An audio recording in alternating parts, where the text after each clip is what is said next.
did talk to Chris Mannix, the senior NBA writer from Sports Illustrated. I talked to him prior to the start of the show and recorded an interview with him. So we don't address what just happened with Kawhi or Chris Paul. But I started out asking him about some of the coaching decisions made last night by the Milwaukee Bucks. Here's Chris Mannix. No, you're right. This was, I think, unequivocally one of the worst losses in Bucks franchise history when you factor in the stakes and the team they were playing against and the fact that at halftime they had a 16-point lead. Now, Mike Budenholzer has many critics out there.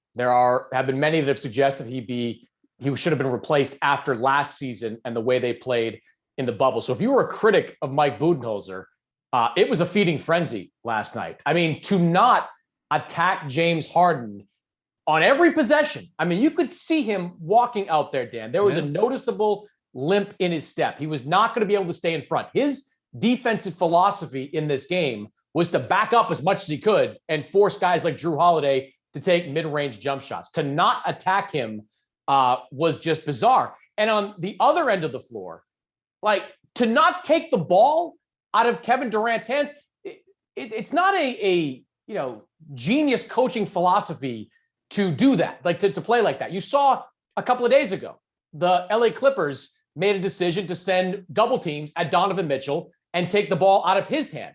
Going back even further, when James Harden was a Houston Rocket, we saw defenses load up on him, force the ball out of his hands, or force him into extremely difficult shots.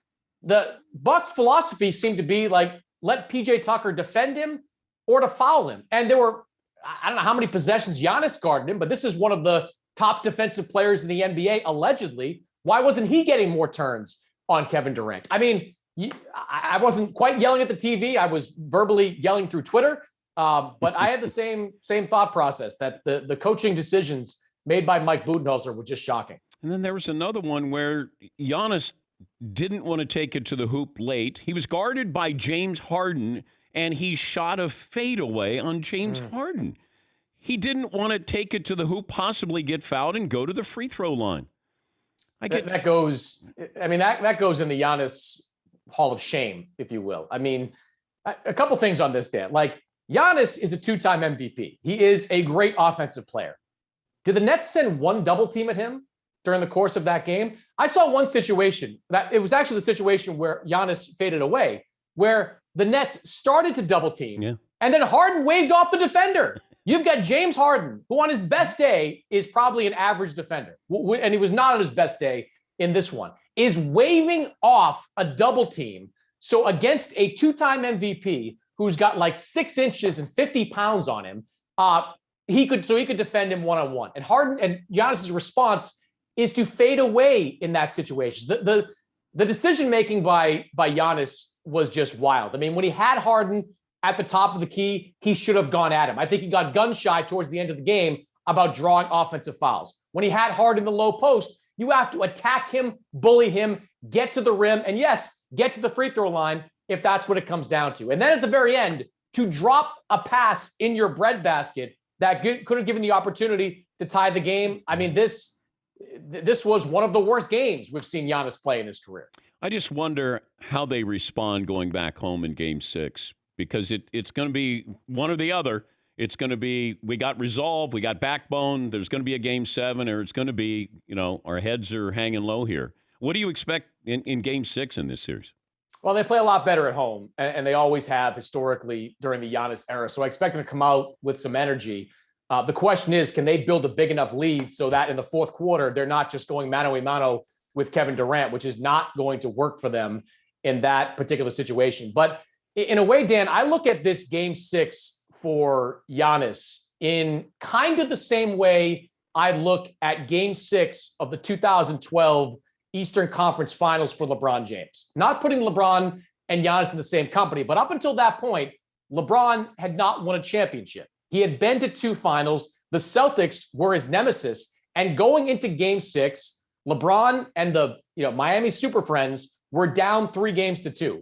LeBron came out in Game 6, had one of the best games of his career up until that point to beat Boston on the Celtics' home floor. This is a different type of situation, but I kind of see it through that same lens where Giannis, this is his moment. This is his chance to either show he's one of the best players in the game or to prove the critics of him right that he can't be a number one on a championship team. And if Milwaukee doesn't get out of this round, there's going to be changes there. Well, the only change you can make, though, is Mike Budenholzer. Yeah. And I would firmly believe that would be the case. I mean, they're locked in on this roster. They made that Holiday deal at last offseason, and that cost them most of their draft capital moving forward. They signed Holiday to a max contract. It's Giannis, Holiday, Middleton. Dante DiVincenzo being out certainly hurts them, but we can't put this series on that. The Nets have far more substantial injuries that they're dealing with. But this is it. Like, this is their group. I mean, the Bucks are lucky that they've got Giannis signed to that long-term extension, but I would not expect Mike Budenholzer to survive a second-round defeat. Yeah, crazy. We're talking to Chris Mannix, the Sports Illustrated NBA senior writer. Hawks 76ers tonight, Game 5. What do you expect? I like Philadelphia in this one. I mean, Joel Embiid was brutally bad in the second half of Game 4. 0 for 12, missed that bunny. And clearly, Dan, you can tell that knee is bothering him. Like, you watch that last play, that last Philadelphia possession, excellent play call by Doc Rivers, excellent execution by almost everybody. And then Embiid gets it. And because he can't explode off that knee, he just muffs a layup at the very end that winds up costing them the game. I do expect being back at home is going to give Philadelphia a bounce. Ben Simmons did not play well in that Game 4. Embiid, of course, I think will play a little bit better on his home floor as well. And I thought the Sixers' perimeter defense overall was pretty good against Atlanta. So I think Philadelphia wins this Game 6. But man, that Game 4, they blew a really big opportunity to potentially get Embiid 3 or 4 extra days rest going into a conference finals. That could wind up costing this team, if not this series, in subsequent series moving forward. Are you all in on the Clippers now? No. I'm not. I can't be. I can't. No. The Clippers, to me, they still look. When they flip a switch, and I hate using that phrase because it's such a cliche, but like they do. They flip a switch and they play great. They did it in Games 3 and 4 against Dallas. They did it in Games 3 and 4 against Utah. I just don't know what to expect from them in a Game 5. Like, would it surprise me if Utah went out, Mike Conley came back, and they won by, 15 points? No. The Clippers are just too wildly unpredictable. I mean, if you're telling me Paul George is going to play exactly like that in Game 5, sure, all in on the Clippers, but he's unpredictable. The front court, the small lineup, Marcus Morris is unpredictable. I think the Clippers did an unbelievable job of getting back into the series in those 2 games, but I'm still not buying the LA Clippers. Thank you, Chris. You got it, Dan.